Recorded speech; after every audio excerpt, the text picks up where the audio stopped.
تلنگانہ کے کئی علاقوں میں اگلے 24 گھنٹوں کے دوران گرج چمک اور بجلی گرنے کا امکان۔ محکمہ موسمیات کا بیان۔ محکمہ موسمیات نے اتوار کے روز بتایا کہ اگلے 24 گھنٹوں کے دوران تلنگانہ کے کئی ڈسٹرکٹس میں الگ الگ مقامات پر 30 سے 40 کلومیٹر فی گھنٹے کی رفتار سے چلنے والی تیز ہواؤں اور بجلی کی گرج چمک کے ساتھ طوفان کا امکان ہے۔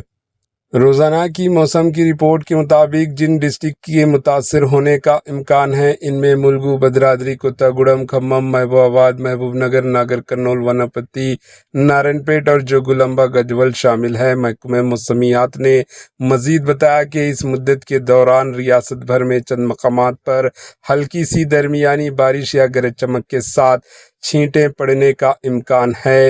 مزید کہا گیا کہ اگلے 3 دنوں کے دوران زیادہ سے زیادہ درجہ حرارت میں 2 سے 3 ڈگری سیلسیس کا بتدریج اضافہ ہو سکتا ہے۔ 18 مئی 2026 سے 23 مئی 2026 تک تلنگانہ بھر میں موسم کے عام طور پر خشک رہنے کا شدید امکان ہے۔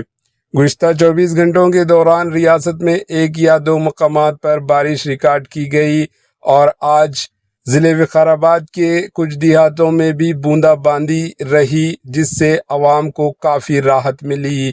اسی دوران ان سب سے زیادہ درجہ حرارت عادل آباد میں 44.8 ڈگری سیلسیس ریکارڈ کیا گیا۔ Bureau report AHN news. AHN news کے YouTube چینل کو سبسکرائب کریں اور بیل آئیکن کو دبانا نہ بھولیں تاکہ آپ کو ہر نئی آنے والی ویڈیو کا نوٹیفیکیشن بر وقت مل سکے۔